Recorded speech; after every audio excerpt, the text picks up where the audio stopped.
ní ìṣẹ́jú àáyá ní ìròyìn. Ìròyìn ní ìṣẹ́jú àáyá. Ìkànnì jígí alára 24. Ó tún ti yà òwe jájọgbọ́. Lóní ṣókí la mú àwọn ìròyìn yìí wá. Ìròyìn ní ìṣẹ́jú àáyá. Ẹ kú ojúmọ́ o, ẹ sì kú bójú ọjọ́ ṣe rí. Ìròyìn ní ìṣẹ́jú àáyá la mọ́ sétí gbọ́ yín láti ìkànnì jígí alára. Orúkọ tèmi ni Delesolu. Ọ̀ọ̀nì ìyẹn crocodile tó wà ní ọgbà Delesolu ní ìlú Ìbàdàn ti jáde láyé. Ó jẹ́ ọdún 84. Àwọn ẹbí sì ti ń ṣètò ìsìnkú rẹ̀ sínú ọgbà ìdílé náà. Ilé-ẹjọ́ gíga àpapọ̀ ní ìpínlẹ̀ Borno ti pàṣẹ kí wọ́n dá àwọn afurasí ọ̀daràn tó tó 313 tí àwọn ológun mú sílẹ̀.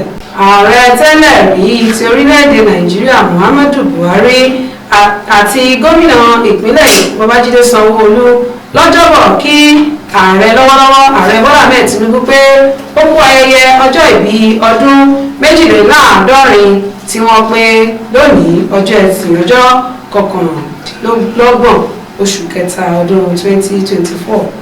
Adarí ìbílẹ̀ Ewu ti àwùjọ Òrògbò ọba Clement Ọ̀gẹ̀dẹ̀rúkẹ̀wẹ̀ Ìkọlù tí àwọn ológun wá látàrí ikú àwọn ọmọ ogun 17 tí wọ́n pa ní agbègbè Okuama ní ìpínlẹ̀ Delta ti farahàn ní agodo àwọn ọlọ́pàá. Ìjọba àpapọ̀ ti dúnkòokò pé àwọn yóò fi ìjìyà tó tọ́ jẹ àwọn ilé ẹ̀kọ́ gíga lórí ẹ̀sùn ìgbanisíṣẹ́ tí kò bófin mu. Ọ̀gá àgbà ọlọ́pàá Inspector General of Police Káyọ̀dé Ẹgbẹ́tókun lọ́jọ́bọ̀ pàṣẹ kí wọ́n gbé ìgbésẹ̀ ààbò tó nípọn ní àwọn agbègbè káàkiri orílẹ̀-èdè Nàìjíríà. Gómìnà Adeleke kùnà láti mú àlàáfíà àwọn akẹ́kọ̀ọ́ lọ́kùnkúndùn àti láti kàwá mọ́ àwọn ìjọba rẹ̀.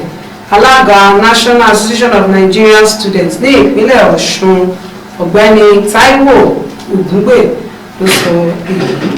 Ààrẹ àti pásítọ̀ àgbà fún ìjọ ìgbàgbọ́ àgbáyé tuntun the New World Faith Ministry pásítọ̀ Johanu Ikechukwu Anọsike ti sọ pé ọjọ́ ọdún àjíǹde jẹ́ àkókò àròjinlẹ̀ àti àǹfààní láti yí orílẹ̀-èdè Nàìjíríà padà.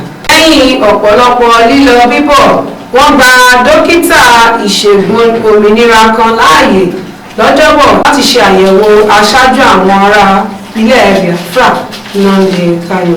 Ààrẹ orílẹ̀-èdè Nàìjíríà Ààrẹ Bọ́lá Ahmed Tinubu ti kìlọ̀ fún àwọn aṣáájú ẹ̀sìn pé kí wọ́n má ṣe bu ẹnu àtẹ́ tàbí ṣépè fún orílẹ̀-èdè Nàìjíríà mọ́ èyí tí wọ́n máa ń ṣe lákòókò tí wọ́n bá wàásù. Ọ̀pọ̀lọpọ̀ àwọn olùfẹ̀yìntì lẹ́nu iṣẹ́ ìjọba ní ìpínlẹ̀ Abia ti fìdí ìròyìn náà múlẹ̀ pé owó ìfẹ̀yìntì wọn tí ìjọba tẹ́lẹ̀ ìpínlẹ̀ náà jẹ ni wọ́n ti san. Mínísítà fún agbègbè olú ìlú àpapọ̀ FCT Nyesom Wike ti tẹnumọ́ pé ètò ìrètí tuntun tí ààrẹ Bọ́lá Ahmed Tinubu ń ṣiṣẹ́ ní olú ìlú orílẹ̀-èdè náà. Olùdarí ẹ̀ka ojú òpópónà Federal Road Safety Corps ti ìpínlẹ̀ Kwara Commander Stephen Dagulong ti rán ikọ̀ òṣìṣẹ́ 856 fún àwọn ẹ̀ṣọ́ àkànṣe iṣẹ́ ọjọ́ ọdún àjíǹde. Àwọn aláìsàn àti àwọn mọ̀lẹ́bí wọn pẹ̀lú àwọn òṣìṣẹ́ ilé ìwòsàn Iseju ní Ìbàdàn ń kérora lọ́wọ́lọ́wọ́ lórí iná mọ̀nàmọ́ná tí kò sí rárá ní ilé ìwòsàn náà látàrí gbèsè tí wọ́n jẹ iléeṣẹ́ tó ń ṣètò iná pínpín. Adájọ́ Abíọ́lá Sọládòyè ti ilé-ẹjọ́ tó ń rí sí ìfipábánilò àti ìwà ìpáǹle tó kalẹ̀ sí agbègbè Ìkẹjà ní ọjọ́bọ̀ dá Victory Tasie ọmọ ọdún 23 sílẹ̀ tí wọ́n dá láre ẹ̀sùn ìfipábánilò lẹ́yìn ọdún 2 tí ó ti wà lẹ́wọ̀n. Ìjọba ìpínlẹ̀ Èkó ní ọjọ́ Ẹtì ti kéde ìdádúró ètò ọkọ̀ ojú omi wọn tí wọ́n ti ṣètò tẹ́lẹ̀ fún ọjọ́ àjíǹde ọjọ́ 1 oṣù kẹrin ọdún 2024.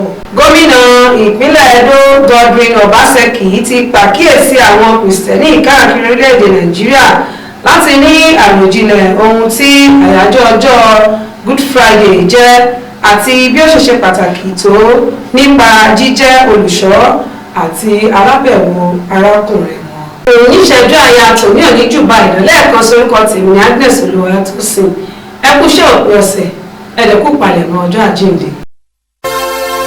ní ìṣẹ́jú àáyá ní ìròyìn. ìròyìn ní ìṣẹ́jú àáyá. ìkànnì jígí alára kẹrìnlélógún. ó tún ti yá òun ẹja jọgbọ́. lóní ṣókí la mú àwọn ìròyìn yìí wá. ìròyìn ní ìṣẹ́jú